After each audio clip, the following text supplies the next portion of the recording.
कोई नया आइडिया है? अब आगे क्या? देखिए, सबसे पहला सबसे ज़रूरी कदम होता है ये समझना कि उसके लिए मार्केट कितना बड़ा है।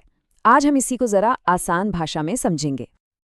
आहा, बिलियन डॉलर आइडिया है ना, एक सपना। एक ऐसा आइडिया जो दुनिया बदल दे। ये सवाल तो लगभग हर कोई अपने आप से पूछता है। पर एक मिनट रुकिए, क्या सिर्फ एक शानदार आइडिया होना ही काफी है? क्योंकि सीधी सी बात है, आइडिया कितना भी कमाल का क्यों न हो, अगर उसके लिए कोई मार्केट ही नहीं है तो वो बस एक आइडिया बन के रह जाएगा। और इसे समझने का एक तरीका है, एक फ्रेमवर्क है जो किसी भी आइडिया की असली कीमत पहचानने में मदद करता है। तो चलिए शुरू करते हैं। इस पूरे प्रोसेस को ना एक फनल की तरह सोचिए। हम सबसे ऊपर से शुरू करेंगे, सबसे बड़े, सबसे ब्रॉड नजरिए से। ये है सबसे बड़ा दायरा, मतलब टोटल एड्रेसेबल मार्केट या टैम। सोचिए, अगर कोई कंपटीशन न हो तो किसी प्रोडक्ट या सर्विस की टोटल ग्लोबल डिमांड कितनी होगी। चलिए एक उदाहरण लेते हैं। मान लीजिए कोई premium online coffee delivery service शुरू करना चाहता है, तो उसका टैम क्या होगा? दुनिया भर में कॉफी पर खर्च होने वाला सारा पैसा। ये एक बहुत बड़ा मोटिवेट करने वाला नंबर है। तो टैम के बारे में सोचना कैसे है? पहली बात, ये टोटल ग्लोबल डिमांड है। ये इस सोच पर आधारित है कि मार्केट में कोई और कॉम्पिटिटर है ही नहीं। इसे कैलकुलेट करने के भी तरीके हैं, जैसे टॉप डाउन या बॉटम अप। और इसे या तो मार्केट वैल्यू मतलब डॉलर्स में या फिर कस्टमर्स की संख्या में मापा जाता है। ये एक तरह से आइडियल सिचुएशन है जो दिखाती है कि मौका आखिर कितना बड़ा हो सकता है। लेकिन एक मिनट, क्या कोई नया बिजनेस सच में पूरी दुनिया को अपनी सर्विस दे सकता है? शायद नहीं। अपनी कॉफी पूरी दुनिया में तो डिलीवर नहीं की जा सकती है ना। यहीं पर हमें अपने फनल को थोड़ा और नैरो करने की जरूरत है। मतलब अब थ्योरी से निकलकर प्रैक्टिकल दुनिया में आना होगा। तो अब टैम के उस बड़े से यूनिवर्स से एक लेवल नीचे आते हैं। अब हम उस हिस्से पे फोकस करेंगे जहां तक सच में पहुंचा जा सकता है। इसे कहते हैं सर्विसेबल अवेलेबल मार्केट। तो ये यानी सैम टैम का वो हिस्सा है जिसे कोई प्रोडक्ट या सर्विस टारगेट करता है और जो उसकी पहुंच के अंदर है। अपने कॉफी वाले उदाहरण पर वापस चलें तो सैम शायद दिल्ली और मुंबई जैसे शहरों के वो लोग होंगे जो पहले से ऑनलाइन फूड या ड्रिंक्स ऑर्डर करते हैं। ये है असली खेल का मैदान। तो अपने सैम को डिफाइन कैसे करते हैं? देखिए, ये पूरे मार्केट का वो हिस्सा है जिससे टारगेट किया जा रहा है। ये आपकी पहुंच से लिमिटेड होता है, जैसे कि कुछ खास शहर या इलाके। हमारी कॉफी सर्विस के लिए ये दिल्ली और मुंबई तक ही सीमित है। ये डेमोग्राफिक से भी लिमिटेड हो सकता है, मतलब शायद सिर्फ यंग प्रोफेशनल्स को ही टारगेट किया जा रहा हो। यही सब चीजें मिलकर मार्केट के साइज को तय करती हैं। ठीक है, तो ये वो मार्केट है जहां तक पहुंचा जा सकता है।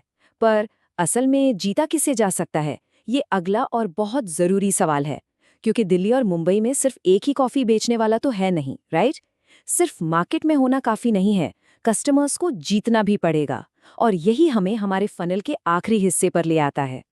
ये है पहली लड़ाई जीतने की बात, मतलब आपका सर्विसेबल ऑब्टेनेबल मार्केट।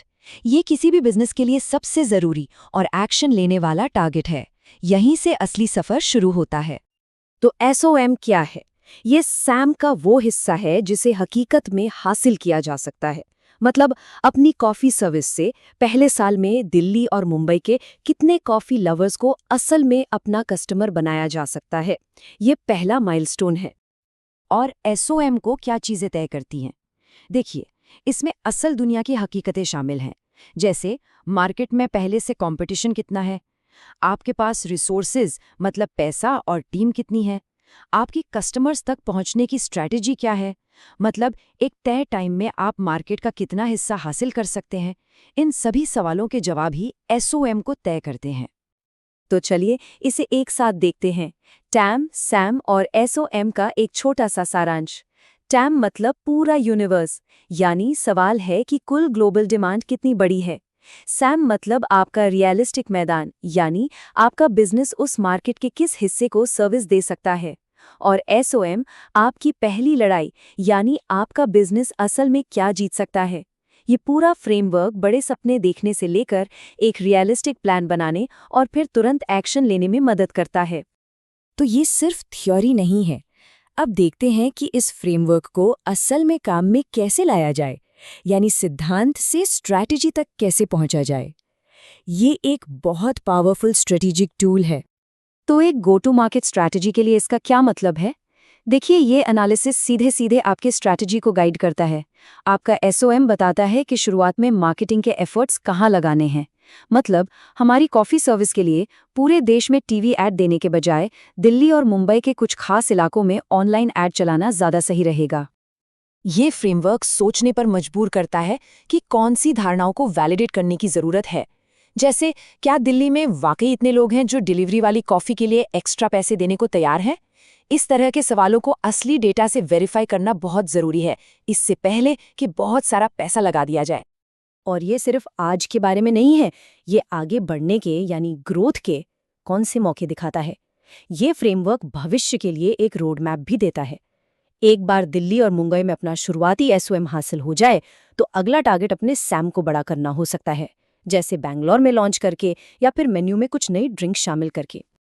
और आखिर में सारी बात इस एक सवाल पर आकर रुक जाती है, अगले 1 से 3 सालों में मार्केट का कितना हिस्सा हकीकत में हासिल किया जा सकता है। ये फ्रेमवर्क सिर्फ बड़े सपने देखने के लिए नहीं, बल्कि एक ठोस, टाइम बाउंड लक्ष्य बनाने के लिए है। तो अगली बार जब कोई $1 बिलियन आइडिया दिमाग में आए, तो सबसे पहले ये सवाल पूछना जरूरी है कि उसका मार्केट आखिर है कितना बड़ा।